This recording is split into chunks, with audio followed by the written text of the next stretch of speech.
we want to change the definition of marriage, and not all that bullshit about gay marriage these days, when it's been defined as many things throughout history. I've had entire shows about that.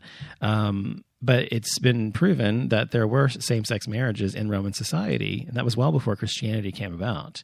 And it was in 342 that one of the biggest gay marriages of an emperor, gay emperor, came about. And then under a Christian emperor, Constantine, he changed everything.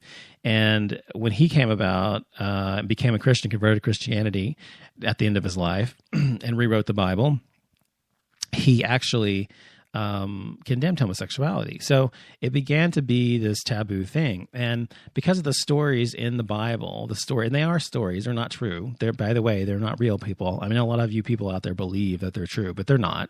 They are not true. These are stories that were dreamt up and made and retold that had already previously existed from other cultures, most of them. And the ones that didn't were created to help sell a religious belief system.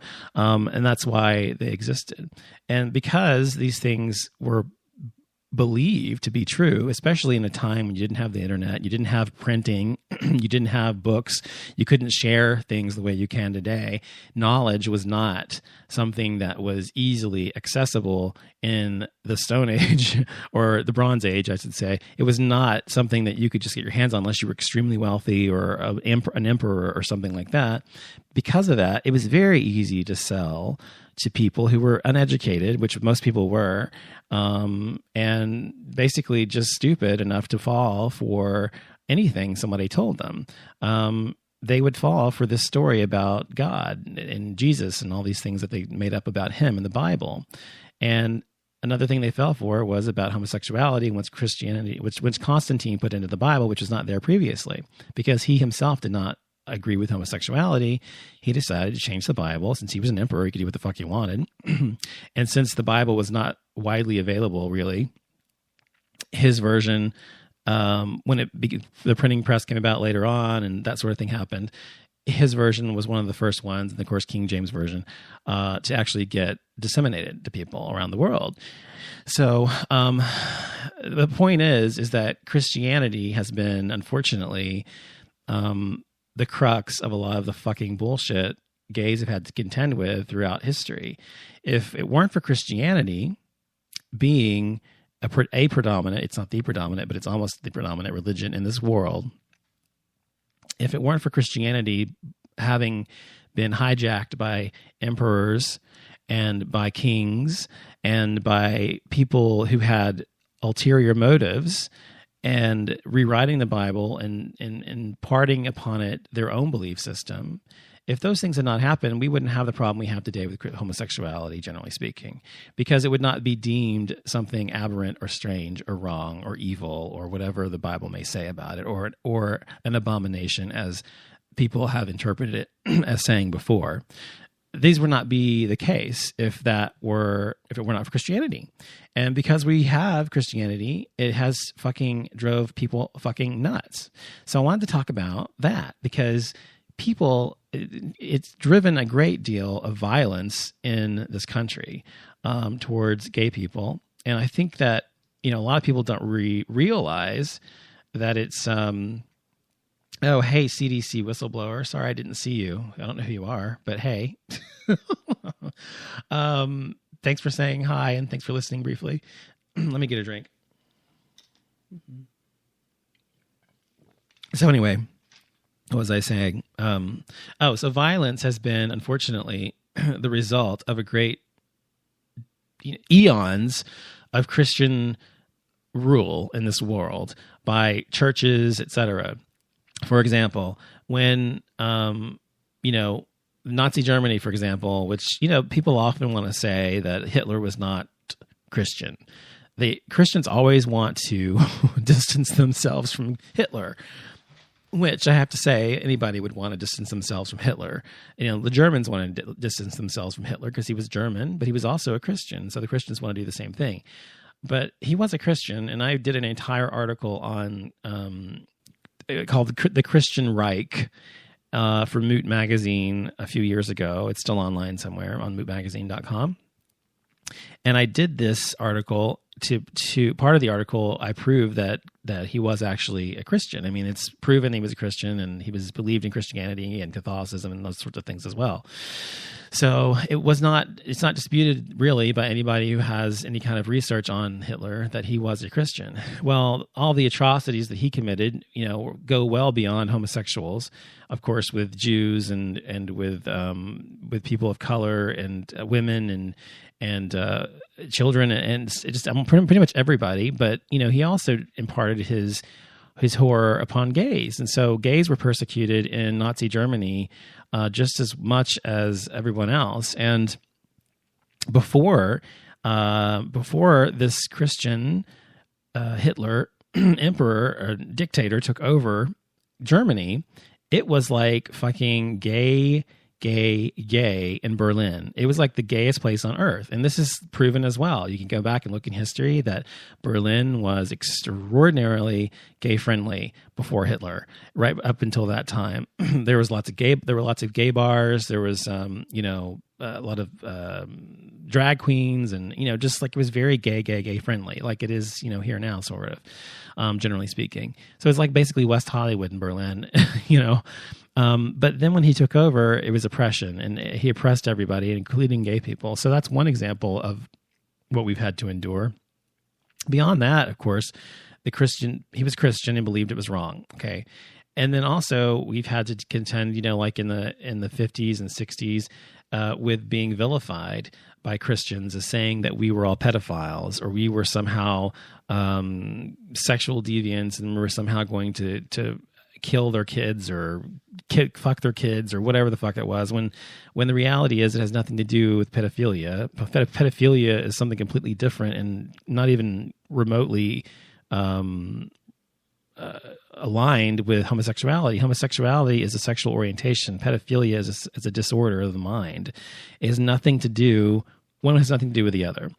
And so people often want to conflate the two and make them to be the same thing. And in the 50s and 60s, that was done a lot. And so we had to deal with that persecution. People hated us for that and looked at us as if we were disgusting and wrong in the 60s and the 70s. And in the 70s, we began to finally have some sort of make some headway in the gay rights movement. In 1969 really is when in Stonewall in New York is really where the gay rights movement was born. And so through the 70s, we began to make inroads and begin to have, fight for our rights, et cetera. People still hated us because how they were taught by their Christian families and fathers, et cetera. But we were making progress. And think Harvey Milk in the early 80s, especially late 70s, early 80s. And then what happened? The AIDS crisis happened in the early 80s, and that was just, oh my God, that was the golden ticket for the evangelical Christians of the world, especially those here in America, who just needed something to pin on the gay people. And because it first appeared in gay people primarily, it was deemed a gay disease.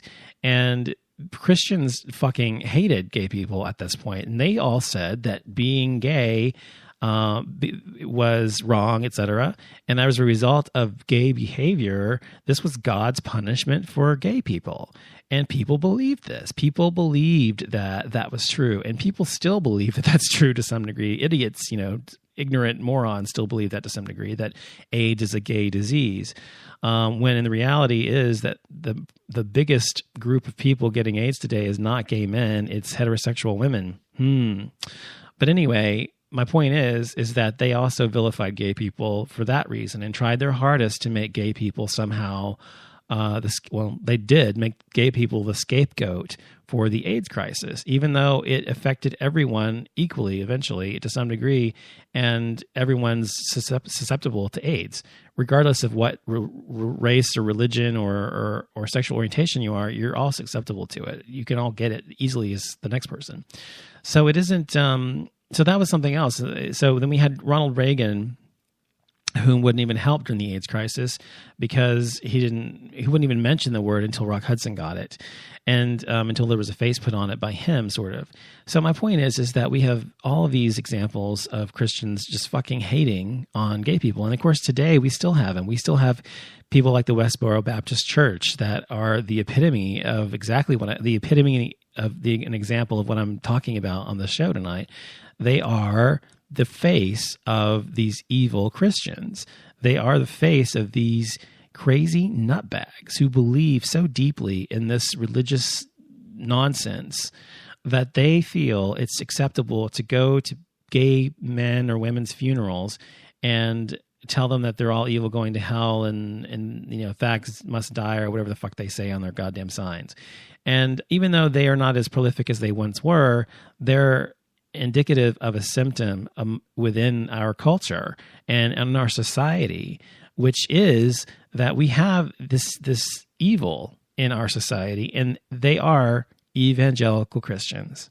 And those people, not only have they made these people's, like Matthew Shepard's family and people who have died as a result of AIDS or died as a result of just natural causes or whatever they died from, and making their families feel horrible when they're trying to pay their last respects to their family member. And that is evil. I'm sorry, that is one of the most evil things I could think of anyone ever doing. And the fact that they actually consider that this is acceptable, it just blows my mind. And so, unfortunately, we have those Christians as well. And then we have people who are, the Southern Baptists and the preachers and the Southerners in general. People in the South are generally highly religious, and most of them are Christian. And most of them are evangelical Christians or Southern Baptists, which is the way I was raised. And so most of them are these things. And you can have a conversation with them, and if they find out, in the South, it's even worse, because if they find out that you're gay or get an inkling that you might be gay, it is like the worst thing you could ever be. It is worse to be gay than it is to fucking hit your wife or to hit your kids or to kill someone, practically. I mean, it's just like the worst thing that they could ever fucking think of. And these Christians go around in their churches preaching against gay people, saying how horrible we are. People like Pat Robertson, his stupid ass self, talking on his dumb ass show about how gays cause tornadoes and cause Katrina, the fucking hurricane. We brought those on ourselves because God is angry with the gays. And, what my point, I mean, I can't even begin to express it. I get so like tongue-tied because it's like, it doesn't compute. It makes no logical sense. And people believe in this fucking bullshit because it comes out of a preacher's mouth or a pastor or a priest or whatever. I could fucking be a pastor. I could be a priest. I could be any of these things if I chose to be. And it doesn't make me the mouthpiece of God. It doesn't make me infallible. It doesn't make me anything else but a man talking about my fucking opinion. That's all it is opinion.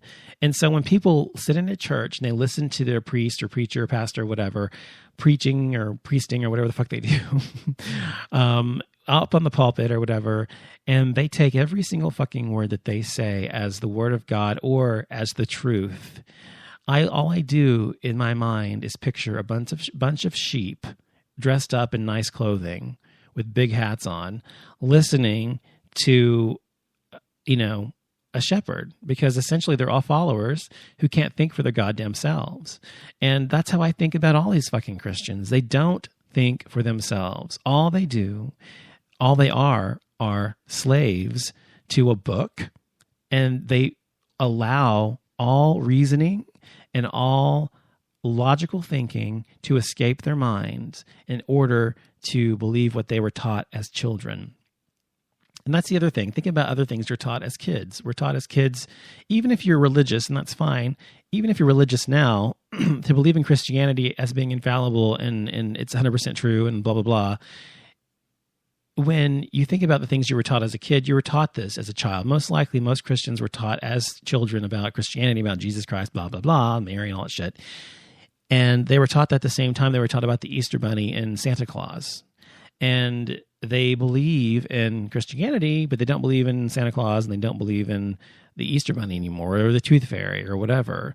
And yet somehow they don't see that all of these things are still the result of what they were taught. Even if they still want to be religious and they come to that conclusion as an adult, even though I think it's all bullshit anyway, even if they still believe in Christianity,